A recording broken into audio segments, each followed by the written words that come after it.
आप सबको मेरा नमस्कार।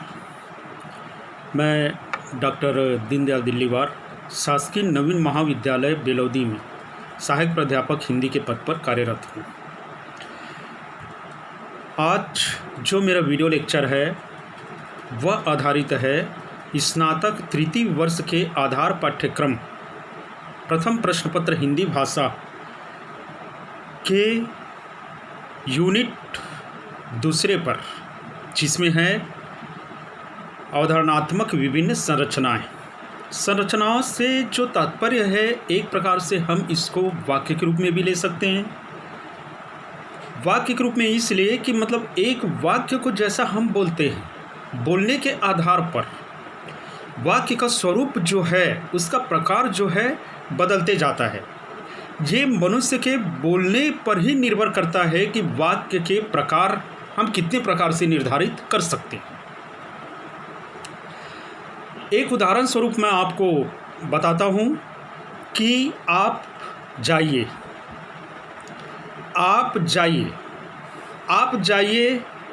एक वाक्य है। ये वाक्य जो है विनम्रता सूचक दर्शा रहा है कि हम विनम्रता पूर्वक हम कह रहे हैं कि आप जाइए, आप जाओ से सीधा तात्पर्य ये हो गया कि हम आदेश दे रहे हैं उसको। आपको जाना चाहिए का तात्पर्य ये हो गया कि वहाँ पे विधि सूचक है। तो एक वाक्य को हम कई प्रकार से बोल सकते हैं।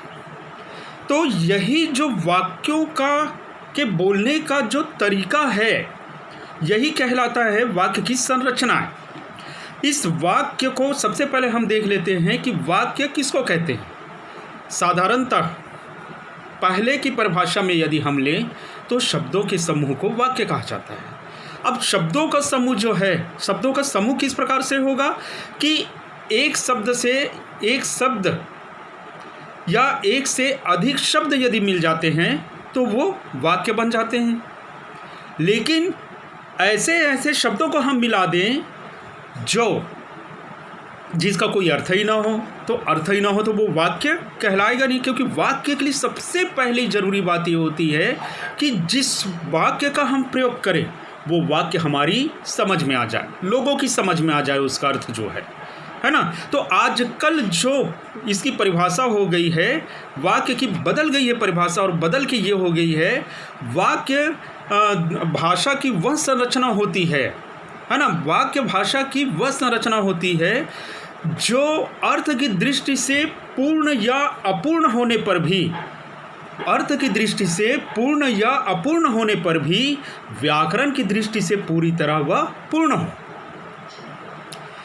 तथा कम से कम एक समाप्ति बोधक उसमें चिन्ह होनी चाहिए या समाप्ति बोधक एक क्रिया होनी चाहिए। और जब तक समाप्ति बोधक क्रिया नहीं होगी तब तक वाक्य आपका पूरा नहीं कहलाएगा। उदाहरण स्वरूप हम ले सकते हैं कि मैं जाता हूँ, समाप्ति बोधक में हूँ आगे, जाता हूँ आगे, है ना। अब इसी को हम हटा देते, मैं जाता। व्यक्ति के दिमाग में कई प्रकार से प्रश्न आएंगे कि ये मैं जाता का तात्पर्य क्या है, मैं जाता का तात्पर्य क्या है, इसका तात्पर्य मतलब ये आखिर कहाँ जा रहा है। तो समाप्ति बोधक क्रिया का होना आवश्यक है। और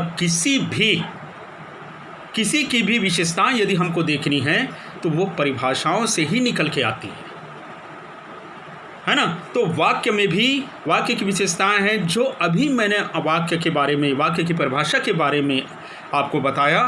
तो वही वाक्य की परिभाषा जो है एक एक पॉइंट्स में लेंगे हम, तो वो उसकी विशेषताएं हो जाएंगी। आइए अब बात करते हैं वाक्य के अंग के बारे में कि वाक्य के कितने अंग होते हैं। वाक्य के लगभग 5 अंग होते हैं। पहला है सार्थकता, दूसरा योग्यता, तीसरा आकांक्षा, चौथा आसक्ति, पांचवा अन्विति। ये वाक्य के अंग हैं। सबसे पहले हम लेते हैं सार्थकता को हम लेते हैं तो इसका सीधा अर्थ ये है कि वाक्य का प्रयोग करते समय हमें हमेशा सार्थक शब्दों का प्रयोग करना चाहिए। ऐसे शब्दों का प्रयोग करना चाहिए जिसका कोई ना कोई अर्थ निकलता हो। अब हमने ऐसे शब्दों का प्रयोग कर दिया जिसका कोई अर्थ ही नहीं है, है ना, और लोगों को वो समझ में आ ही नहीं रहा है, तो वो वाक्य की श्रेणी में नहीं आएगा। दूसरा है योग्यता। इसका दूसरा योग्यता इस प्रकार से है कि वाक्य में हम जिस अर्थ के लिए जिस शब्द का प्रयोग करें वह उसी अर्थ को बताए, है ना। वाक्य में हम जिस अर्थ के लिए जिस शब्द का हम प्रयोग करते हैं वह उसी अर्थ को बताए, दूसरे अर्थ को ना बताए, है ना। यदि वह दूसरे अर्थ को ध्वनित करेगा, दूसरे अर्थ को बताएगा, तो ये मान के चलिए कि वाक्य हमारा गलत हो जाएगा। उदाहरण स्वरूप हम ले सकते हैं कि रेत से पानी सींचे जाते हैं, या रेत से पौधे सींचे जाते हैं। रेत से पौधे सींचे जाते हैं।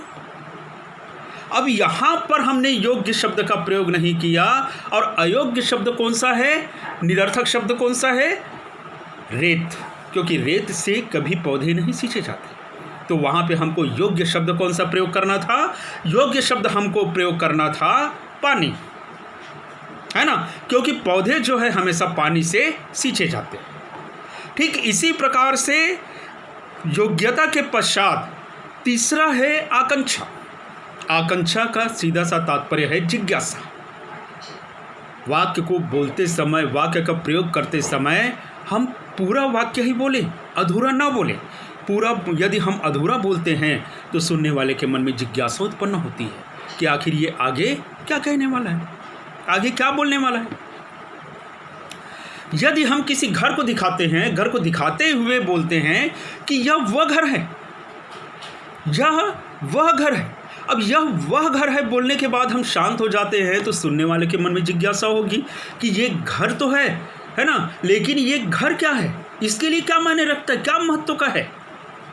तो उसको हम पूरा बोले कि यह वह घर है जहाँ मेरा जन्म हुआ था, या जहाँ मैं रहता हूँ, है ना। तो कभी भी हमें अपूर्ण वाक्यों का प्रयोग नहीं करना चाहिए। और उसके बाद है आसक्ति। सन्निधि या समीपता हम इसी को कहते हैं। इसके अंतर्गत हम ले सकते हैं कि वाक्य को बोलते समय निरंतरता की बहुत आवश्यकता होती है। निरंतरता की आवश्यकता का तात्पर्य यह है कि हम एक क्रम में वाक्यों का प्रयोग करें, रुक रुक के कभी भी हम वाक्य का प्रयोग ना करें। रुक रुक के यदि हम वाक्य का प्रयोग करें तो अर्थ का अनर्थ हो जाएगा। एक उदाहरण मैं आपको बताता हूँ। यदि आप अपूर्ण वाक्यों का प्रयोग करते हैं, है ना, तो सुनने वाले के मन में क्या उत्पन्न होगी, कौन सी स्थिति निर्मित होगी, उसको मैं बताता हूँ। यदि किसी से आप उसका नाम पूछते हैं, बुला लेते हैं, सुनो, तुम्हारा, 5 मिनट रुक गए, क्या, फिर 5 मिनट रुक गए, नाम, फिर 5 मिनट रुक गए, है। तो जब तक वह व्यक्ति आखिरी शब्द सुनेगा तब तक वो पहले शब्द को भूल जाएगा। तो सीधा सीधा आप कहिए कि तुम्हारा क्या नाम है। तुम्हारा क्या नाम है कहने से वाक्य तत्काल सामने वाले को समझ में आ जाएगा, और वो तत्काल उत्तर देगा, उसका तत्काल उस पर प्रतिक्रिया व्यक्त करेगा, है ना। और यही स्थिति जो है लिखते समय भी होनी चाहिए। लिखते समय भी शब्दों को हम एक क्रम में लिखें। ऐसा नहीं होना चाहिए कि एक पंक्ति में हम केवल 3 शब्द लिखें, एक लाइन फिर छोड़े, फिर 3 शब्द लिखें, फिर एक लाइन छोड़े, फिर 3 शब्द लिखें। इससे वाक्य जो है पूरा नहीं होगा, अपूर्ण हो जाएगा। फिर इसी प्रकार से अन्विति मतलब वाक्यों में वाक्यों में, है ना, व्याकरण का प्रयोग हमेशा आप करें। परिभाषा के समय भी मैंने बताया था, है ना, कि अर्थ की दृष्टि से पूर्ण या अपूर्ण होने पर भी व्याकरण की दृष्टि से वह पूरी तरह पूर्ण होना चाहिए, है ना।